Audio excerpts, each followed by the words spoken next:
سورہ العنکبوت. تعارف. سورہ العنکبوت مکیہ ہے، ہجرت حبشہ کے بعد نازل ہوئی. 7 رکوع ہیں، اس میں 69 آیات ہیں، کلمات 980 ہیں اور حروف 4165 ہیں. ابتدائے اسلام میں غریب مسلمانوں پر جب ظلم و ستم زیادہ ہونے لگا تو اس وقت حضور صلی اللہ تعالی علیہ وسلم نے ان مسلمانوں کو تسلی دینا چاہی اور مسلمانوں پر سخت آزمائش اور پریشانی آ گئی. اس موقع پر بتایا گیا کہ دین حق میں پریشانی آتی ہے، جب کوئی حق کام کرنے کے لیے نکلو گے تو اس کے راستے میں رکاوٹ آئے گی، تکلیفیں آئیں گی، پریشانیاں آئیں گی، تمہیں برداشت اور حکمت سے کام لینا ہوگا. تو مسلمانوں کو صبر کی تلقین کی گئی اور آزمائش کو سہنے کا کہا گیا. کھرا کون ہے، کھوٹا کون ہے، یہ تو ساتھ چلنے سے پتا چلے گا. کون ہے جو صحیح خدمت کرتا ہے، صحیح خدمت کرتی ہے، اور کون ہے کہ جس کے اندر جو ہے نا وہ صحیح ایمان نہیں ہے. ساتھ چلے گی، ساتھ چلے گا تو پتا چلے گا. تو اس لیے مسلمان مردوں اور عورتوں کو اس میں نصیحت کی گئی ہے، صبر کی اور تلقین کی اور برداشت کی اور آزمائشیں آنے کی اور آزمائشیں سہنے کی اور صبر و سکون سے رہنے کی اور ایمان پر قائم رہنے کی اور رب کو یاد کرنے کی. پوری صورت کا خلاصہ یہ. اب اس کے خواص سن لیجئے. بعض لوگ ہوتے ہیں ان کو اللہ پاک نے سب کچھ دے رکھا ہے مگر گھر میں سکون نہیں ہوتا، بلا وجہ ٹینشن، ذہنی تکلیف، دلی بے آرامی، بس بے سکونی گھر میں ہوتی ہے. جس گھر میں ایسی بے سکونی ہو تو ان میں سے کوئی ایک بندہ یا وہ سارے لوگ صاف ستھرے لباس میں جا نماز پر 2 نفل ادا کریں، پھر گنگناتے ہوئے اس سورت کو 7 مرتبہ پڑھیں. سورہ عنکبوت کو 7 مرتبہ پڑھیں. پھر سارے گھر کے کونوں پر دم کر کے، پانی پر دم کر کے، تو سب کے سب لوگ پئیں بھی اور سب لوگ اس پانی کو اپنے کپڑوں پر بھی چھڑکیں.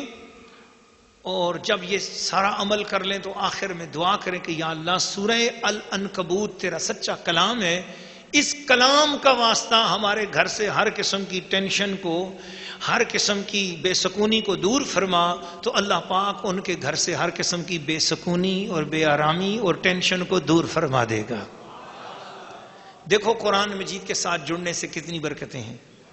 میں سمجھتا ہوں جن لوگوں نے آج تک قرآن مجید نہیں پڑھا ہے وہ آج نیت کریں کہ آج کے بعد انشاءاللہ ہم کتنی بھی عمر میں ہیں قرآن مجید ضرور پڑھیں گے. میں نے ایک حدیث شریف پڑھی ہے اور آپ کو سنا رہا ہوں کہ اگر کوئی شخص قرآن مجید شروع کرے، اسے نہیں آیا، زندگی گزر گئی، قرآن نہیں پڑھ سکا، عورت ہے یا مرد، قرآن مجید پڑھنا شروع کر دے. اگر اس نے قرآن مجید پڑھنا شروع کیا، اسے پڑھنے میں تکلیف ہو رہی ہے، 1-2 آیتیں ہی اس نے پڑھی، فرض کیا اس کو موت آ گئی، پورا قرآن بھی نہیں پڑھ سکے یا تھوڑا سا پڑھا تھا اور موت آ گئی. فرمایا جب وہ قبر میں پہنچے تو اللہ پاک فرشتوں کو حکم دیں گے کہ اس مرد یا اس عورت کو کوئی عذاب نہ کرنا، یہ میرا کلام سیکھنا چاہ رہا تھا، ابھی اس کا کلام مکمل نہیں ہوا، یہ میرا کلام سیکھنا چاہ رہی تھی، ابھی اس کا کلام مکمل نہیں ہوا ہے تو اس کی موت آ گئی ہے، لہذا اب کوئی حساب کتاب نہیں ہوگا، فرشتوں پہلے اس کو پورا قرآن پڑھا دو.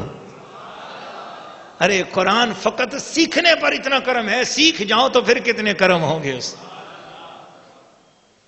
سورہ العنکبوت رکوع نمبر 1 تلاوت. بسم اللہ الرحمن الرحیم. اللہ کے نام سے شروع جو نہایت مہربان رحم والا. الف لام میم.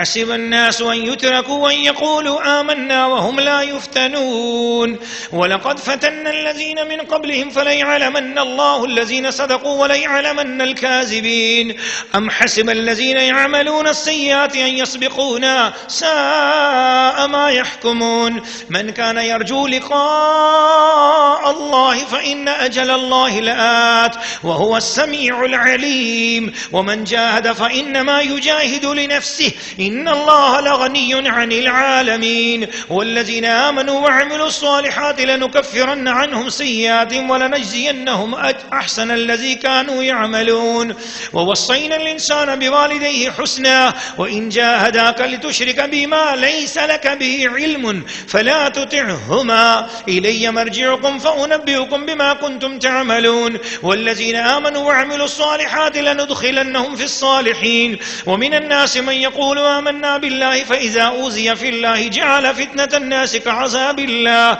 ولئن جاء نصر من ربك ليقولن إنا كنا معكم أوليس الله بعالم بما في صدور العالمين وليعلمن الله الذين آمنوا وليعلمن المنافقين وقال الذين كفروا للذين آمنوا اتبعوا سبيلنا ولنحمل خطاياكم وما هم بحاملين من خطاياهم من شيء إنهم لكاذبون وليحملن أثقالهم وأثقالا مع أثقالهم وليسألن يوم القيامة عما كانوا يفترون.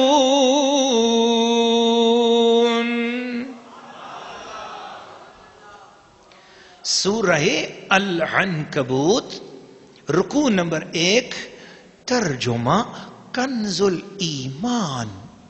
الف لام میم.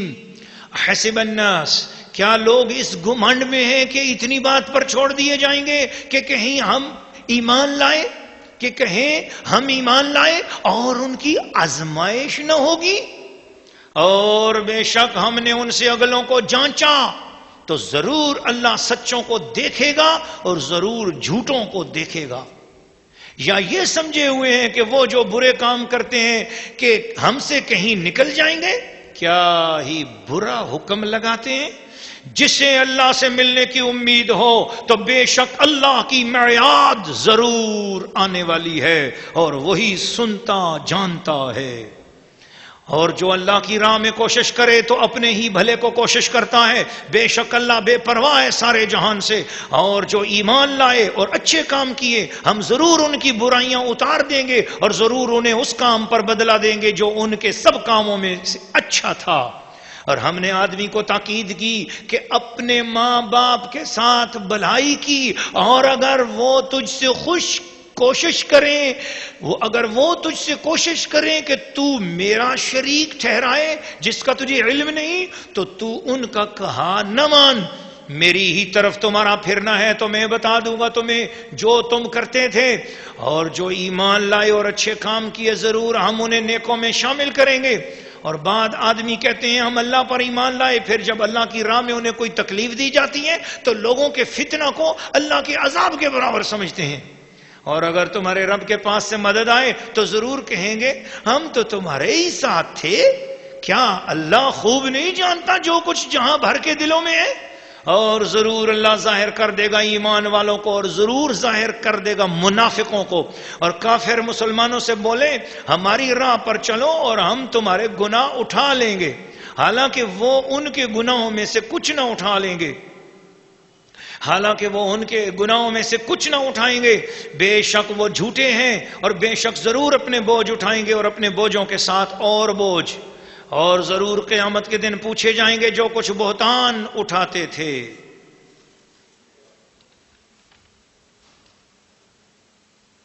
سورہ العنکبوت رکوع نمبر 1 تفسیر. ناظرین و ناظرات و سامعین و سامعات, یہ آیات کریمہ ان حضرات کے حق میں نازل ہوئیں جو مکہ مکرمہ میں تھے. انہوں نے اسلام کا اقرار کیا تو اصحاب رسول نے انہیں خط لکھا کہ محض اقرار کافی نہیں جب تک کہ ہجرت نہ کرو.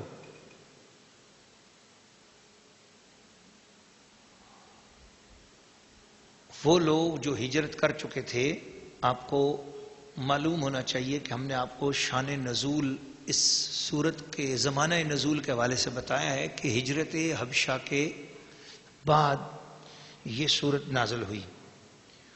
تو جو لوگ ابھی مکہ میں تھے ان کو وہ مہاجر بھائیوں نے خط لکھا کہ مکہ میں رہ کر زبان سے اسلام کا اقرار کافی نہیں، اللہ کے راستے میں گھر بار چھوڑو، ہجرت کرو. تو ان صاحبوں نے ہجرت کی اور بقصد مدینہ روانہ ہوئے. تو مشرکین ان کے درپے ہوئے اور ان سے قتال کیا. بعد حضرات ان اولین مہاجرین میں سے شہید ہو گئے، بعد بچ کے آ گئے. ان کے حق میں یہ 2 آیات نازل ہوئیں.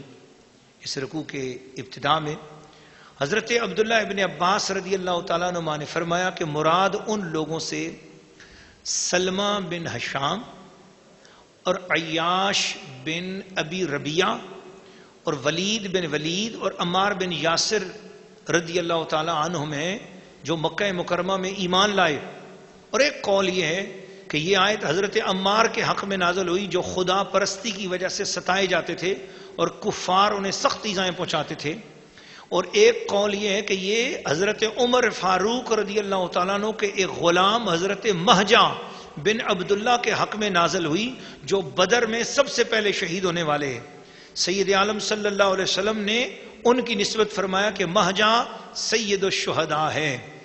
اس امت میں جب جنت کی طرف لوگوں کو بلایا جائے گا کہ لوگوں جنت میں آؤ، تو سب سے پہلے جو جنت میں جائیں گے ان میں مہجہ حضرت عمر فاروق کے غلام بھی ہوں گے. سید عالم صلی اللہ تعالی علیہ وسلم کو بہت صدمہ ہوا اور حضرت مہجہ کی جو امی جان اور ابو ہیں اور حضرت مہجہ کی جو اہلیہ ہیں ان کو بڑا تکلیف اور صدمہ ہوا کہ یہ ہمارا گھر کا سردار چلا گیا. تو حضور صلی اللہ علیہ وسلم کو بھی تکلیف ہوئی. تو ان ایمان والوں کو بھی تسلی دینے کے لیے اور حضور کو تسلی دینے کے لیے یہ آیات مبارکہ نازل ہوئی. پھر ان رکوع کے آخر میں درمیان میں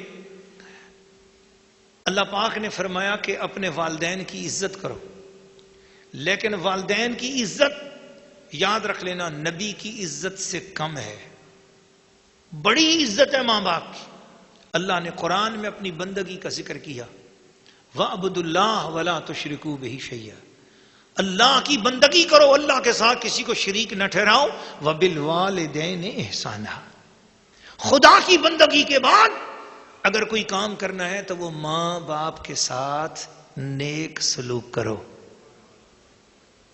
اتنا بڑا درجہ ماں باپ کا ہے، لیکن ماں باپ کا درجہ ایک طرف، بات اگر اللہ کے محبوب کی آ جائے پھر ماں باپ کی بات نہیں ماننی ہے، محبوب کی بات ماننی ہے، اللہ کے رسول کی بات ماننی ہے، محمد الرسول اللہ کی بات ماننی ہے. یہ آیتیں سورہ لقمان اور سورہ احقاف میں بھی اس طرح آئی ہیں. یہ ساری آیات کا شان نزول مفسرین فرماتے ہیں اور صدر الفاضل سید محمد نعیم الدین مراد آبادی رحمۃ اللہ علیہ خزائن العرفان میں فرماتے ہیں حضرت سعد بن نبی وقاص رضی اللہ تعالیٰ عنہ کے حق میں اور بقول ابن اسحاق سعد بن مالک زہری کے حق میں نازل ہوئیں. ان کی ماں کا نام تھا حمنہ بنت ابی سفیان بن امیہ بن عبد شمس.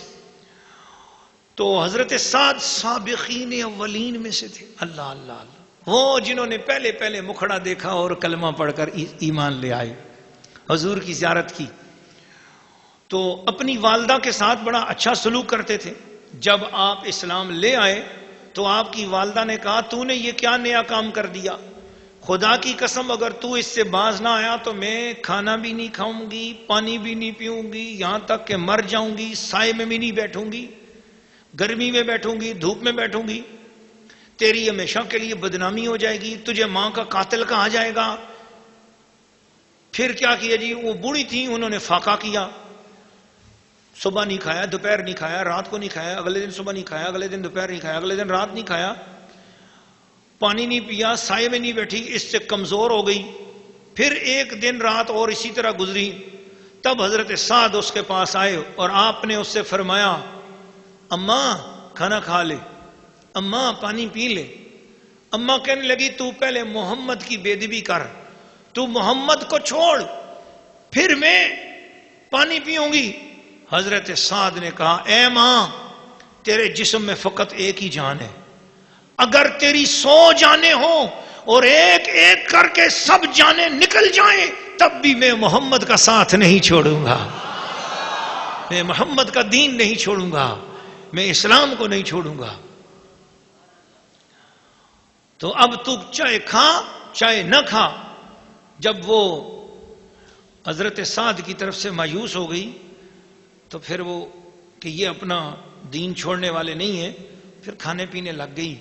تو اللہ تعالیٰ نے حکم دیا، یہ آیت نازل کی کہ آپ اپنے والدین کے ساتھ نیک سلوک کرو، لیکن کفر و شرک کا حکم دیں تو ان کی بات کو مت مانو، رسول پاک کی بے ادبی کا حکم دیں تو ان کی بات کو مت مانو. اللہ پاک ہم سب کو حضور صلی اللہ علیہ وسلم سے حضرت سعد بن ابی وقاص رضی اللہ تعالی عنہ کے ایمان کی خیرات والا ایمان عطا کر کے ایسا پیار کرنے کی توفیق عطا فرمائے.